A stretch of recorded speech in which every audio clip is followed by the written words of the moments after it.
Update dunia kripto 18 Januari 2022.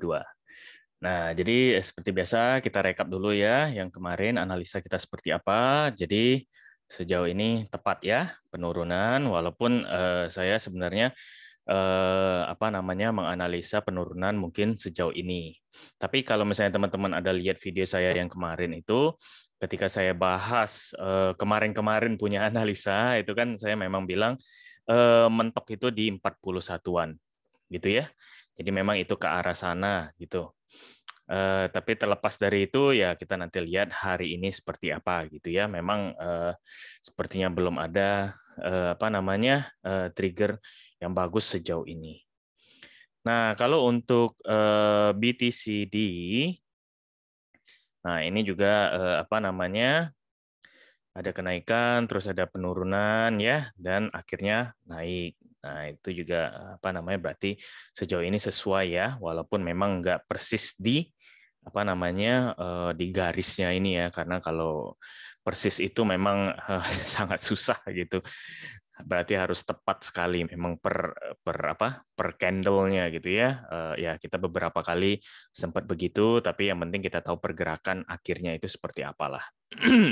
Dan semoga teman-teman juga aman ya, karena sudah tahu kira-kira analisa kita akan seperti ini gitu. Jadi jangan kaget paling enggak. Oke, untuk hari ini kita lihat seperti biasa screening berita. First mover, Bitcoin is off on US holiday and could fall further. Oke, jadi kemarin itu ternyata ada memang liburan di Amerika gitu ya. Liburannya apa namanya? Liburan Saint Patrick kalau nggak salah. Oh sorry, Saint Patrick. Ingatnya apa itu? Martin Luther King Jr. gitu ya. Jadi mereka honoring civil rights lah gitu. Terus dari karena itu juga mungkin banyak pemain-pemain trader atau institusi gitu ya, namanya liburan, mereka tetap seperti weekend gitu ya, volume trading nggak begitu besar. Jadi memang tidak aneh lah kalau kita lihat ya. Nah, terus kalau ini menarik, mereka ada membandingkan mengenai DeFi gitu. Nah, ini saya pernah juga menyinggung sedikit mengenai tren, sorry, mengenai tren di 2022 yaitu masuk ke DeFi. Nah, kalau kita lihat pun total value lock di DeFi itu mengalami kenaikan yang cukup pesat ya, terutama di Januari ini, di akhir-akhir ini. Nah, kalau kita lihat DeFi Index memang ya mengikuti BTC mungkin agak turun, tapi ini pun sudah mulai mengalami tren naik walaupun baru ya. Nah, kalau ini kelihatan sekali. Jadi kebanyakan orang mungkin menurut saya itu daripada trading, karena trading kan apalagi kalau daily ya, kalau scalping masih bisa. Kalau daily nge-swing itu agak susah sekarang karena terutama futures. Kalau spot ya masih oke lah, asal technicalnya pas gitu ya. Tapi kalau yang nggak mau susah, orang pasti masuk ke DeFi aja. Toh mereka mendapat return yang pasti, walaupun harga koinnya naik turun. Nah gitu, makanya saya selalu bilang ya, tetap terus pelajari DeFi ini. Memang nggak gampang, ada DeFi yang rug pull, ada DeFi yang kenaikan penurunan harganya itu signifikan sekali karena memang ada dalam ekosistemnya itu bisa ada likuidasi gitu ya. Jadi memang harus dipelajari yang mana kita mau masuk, misalnya ekosistem apa, terus seperti apa. Nah itu bisa dipelajari lebih lanjut ya. Terus kalau misalnya lihat dari sedikit latest headlines, dia bilang itu pertama Binance. Binance itu dia mau buka crypto exchange dengan Thailand ya. Gulf Energy Development katanya. Jadi mungkin mereka nanti ada bikin Binance seperti Binance.us gitu, tapi khusus untuk Thailand punya gitu ya. Nah di Indonesia pun kan sempat ada rumor seperti itu. Jadi Binance katanya menggandeng Telkom gitu ya, Nah, tapi nggak tahu, belum ada update lebih lanjut seperti apa, tapi menurut saya itu bagus. Walaupun di Indonesia sebenarnya sudah ada TKO ya, saya juga nggak tahu itu TKO nasibnya jadi bagaimana kalau misalnya memang ada exchange Indonesia yang lain yang memang dalam tanda kutip Binance.id misalnya. Ya kita nggak tahu lah, mereka punya apa, ada plan tersendiri. Saya juga nggak begitu pelajari detail mengenai TKO sama Binance apa secara keseluruhan gitu ya. Nah, terus ada berita tentang India, Prime Ministernya, Perdana Menterinya itu bilang untuk apa namanya tentang kripto juga. Jadi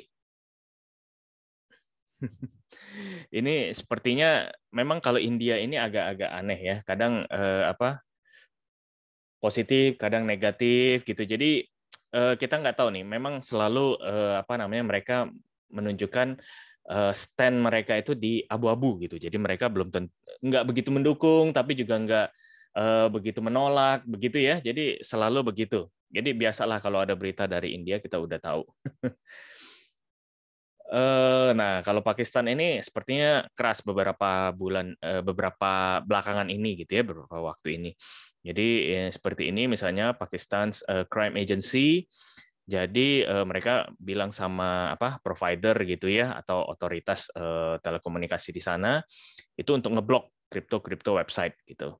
Sebenarnya di Indonesia pun terjadi ya, sempat kemarin itu Binance pun sempat apa diblok oleh provider-provider, jadi banyak yang pakai VPN lah, pakai DNS segala macam gitu ya. Jadi memang sebenarnya itu hal yang enggak tabu gitu. Memang karena mereka belum memiliki regulasi di seluruh negara.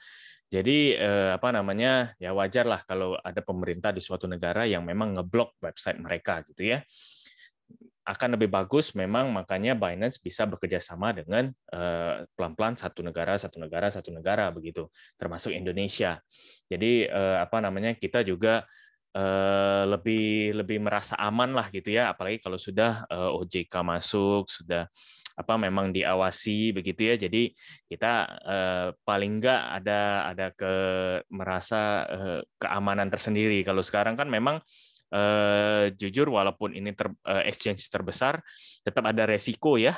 Entah Binance itu kena hack atau Binance tiba-tiba hilang juga nggak tahu. Walaupun kemungkinannya sangat kecil lah ya. Karena itu CZ bisa jadi buronan di seluruh dunia itu kalau begitu. Tapi enggak lah itu sedikit melenceng dari topik kita. Oke, terus ini masih sama seperti kemarin. Oke, kalau dari CoinDesk sepertinya nggak ada apa namanya pembahasan tertentu ya, suspend withdrawals.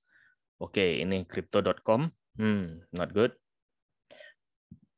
It's liquid cooling technology tool. Ini juga nggak begitu bagus. Ini oke. Jadi kalau kita lihat masih lebih ke arah negatif ya. Kalau misalnya lihat token down 80%, stable coin regulation and rogue power plant. Nah, jadi kita lihat sekali ya apa namanya kecenderungannya itu lebih ke arah negatif. Kalau saya simpulkan secara sederhana ya. Interesting week in BTC. Ini benar, oke, UK third. Nah, berarti di UK ini naik apa namanya adopsi kripto 1% ya, naik 1% di Desember. Dan ETH sepertinya paling banyak. Singapore Bars Crypto Services. Nah, ini juga memang apa namanya nggak boleh juga. CBDC option, oke.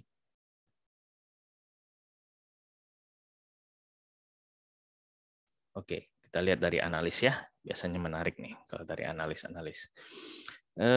Major resistance, oke, berarti resistance besarnya di 43 sekarang gitu ya, 43 120. Sangat menyedihkan. Apa namanya? Terus biasa ada siklus 4 tahunan. Nah, ini sepertinya agak panjang gitu ya. Apa namanya kalau kita lihat dari long term. Jadi ada 4 waves pattern katanya. Nah, kita sekarang berada di waves kedua. Nah, belum belum ketiga gitu.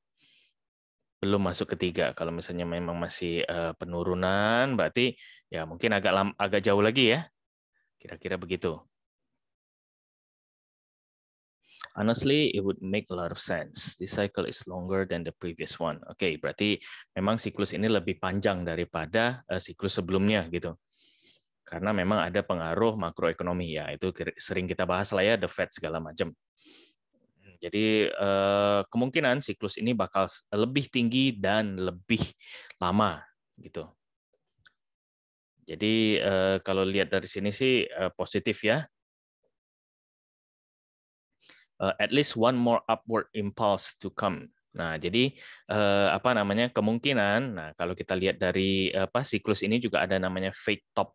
Jadi kemungkinan memang ATH dulu, gitu ya. Tapi ini bukan dalam waktu dekat ya. Itu perlu diingat. Jadi kemungkinan memang ATH dulu, terus sorry bukan ATH, ya ATH, terus agak turun, naik lagi ATH. Nah, seperti inilah kira-kira ya 3 ke 4 ini. Nah, dari sana itu baru dropnya kalau dari info dia ini baru impulsive downtrend. Nah, bear market begins katanya. Nah, itu bisa lebih agak serem gitu. Jadi saya rasa juga kemungkinan misalnya kita ATH pun orang sudah banyak jual. Jadi mungkin memang agak lebih panjang. Jadi nanti sideways lagi agak panjang. Baru ada satu misalnya apa namanya? Ada satu trigger bullish apa baru naik lagi gitu ya. Nah, dari sana itu baru orang pasti pada bukan pada TP lagi ya, udah pasti udah jual semua, apalagi miners gitu. Nah, jual itu mungkin drop ke bear market. Dropnya sejauh apa ya itu kita analisa nanti lah ya. Tapi ini berarti kalau secara nggak langsung netral ke bullish ya, karena mereka berpendapat bahwa walaupun ini panjang sideways-nya, tapi lebih ke arah naik nantinya gitu. Ini dari kontributor Cointelegraph gitu ya, Michael van de Popp. Dia memang trader. Jadi analisanya memang lebih ke technical gitu. Oke, semoga itu benar ya. Tapi memang sejauh ini memang lebih ke arah sideways, itu saya setuju. Terus kita lihat lagi, mungkin ada lagi dari apa namanya analis. Tadi saya ada lihat sedikit itu di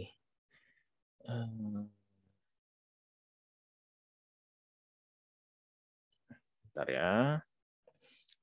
Crypto.com. Oh, ini yang pertama ini makanya interesting week ini maksudnya apa nih? Kita baru biar supaya mungkin kita ada miss sesuatu gitu. Leverage comes off all-time highs. Okay. For few hundred quick, someone come up with a narrative.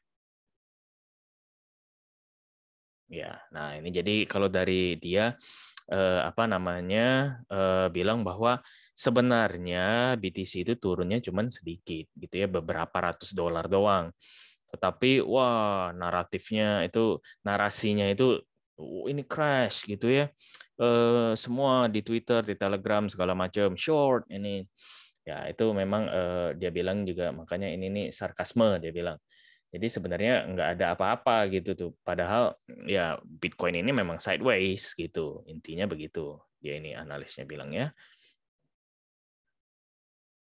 Nah, jadi kalau misalnya karena itu pun nanti kalau misalnya break ke 40.000 itu kemungkinan banyak yang stop loss akan ke trigger. Makanya saya bilang kalau sudah tembus 40.000 itu kemungkinan memang ada week nanti. Karena banyak panic sell atau stop loss ya udah otomatis ke close gitu kan ya. Nah, jadi apa namanya? Ya hati-hati kalau sudah memang mendekati itu.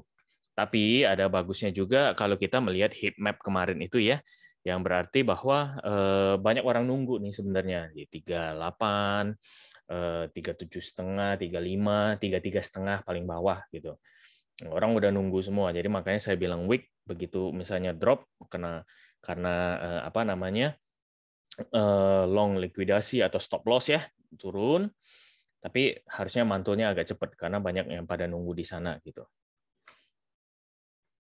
Nah, kalau lihat terus ada dibilang Cardano stands out among altcoins karena memang betul ya ada naiknya cukup signifikan karena memang sentimennya banyak gitu. Ada dari apa namanya berita-berita bagusnya itu cukup banyak. Nah, kalau dari LTC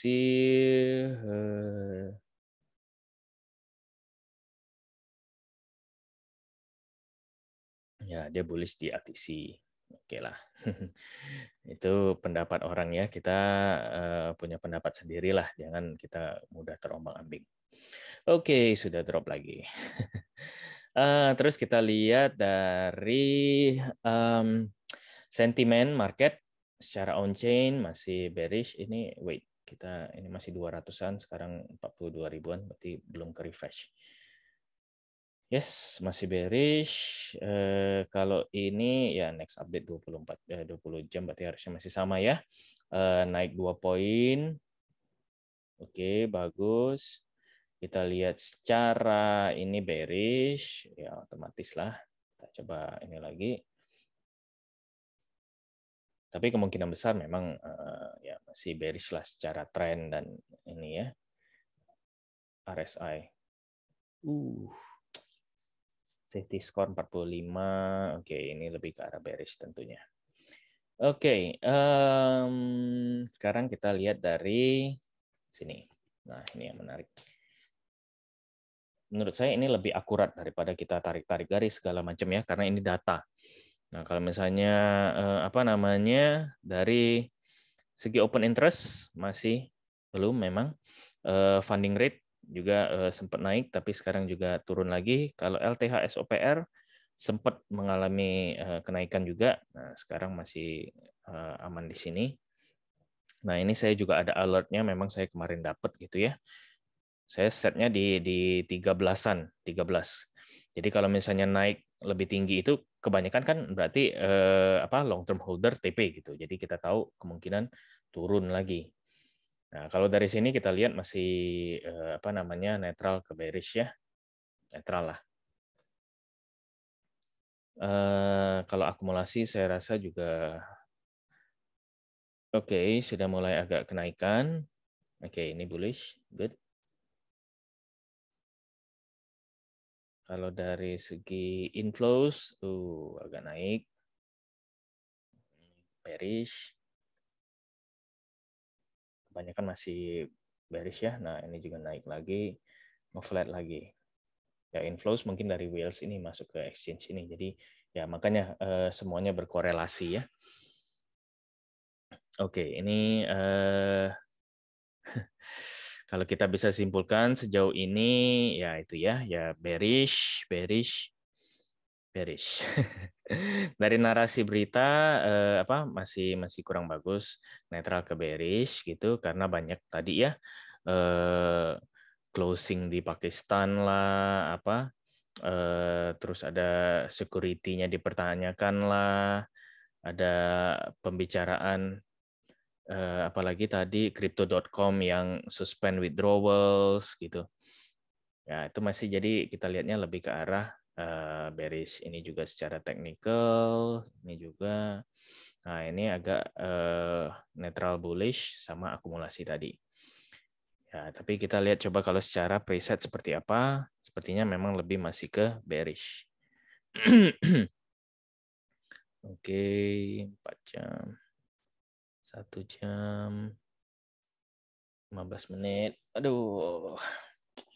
Walaupun kita bisa nge-short, tapi sedih aja ya kalau misalnya memang bearish ini. Ini oke, berarti sudah lewat, saya delete ya. Nah, ini sekarang ini pun sudah lewat semua. Aduh, bingung jadinya kita ini.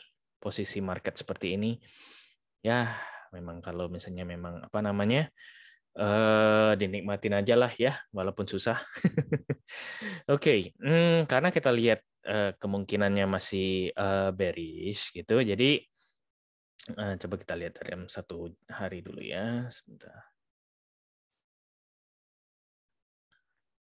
1 hari juga masih ada membentuk pola apa enggak? Saya lagi lihat.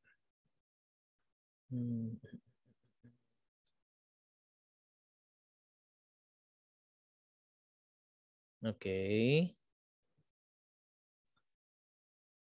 Jadi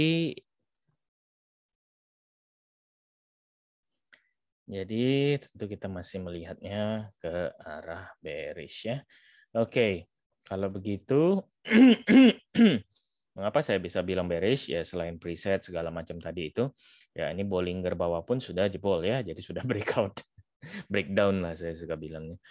Nah, jadi kemungkinan dia akan mengejar ke support lokal berikutnya yang ini ya, yang kecil, support kecil lah kita bilangnya. Jadi kemungkinan seperti ini, tapi dari sini mungkin ada bounce. Nah, bounce ini apa namanya?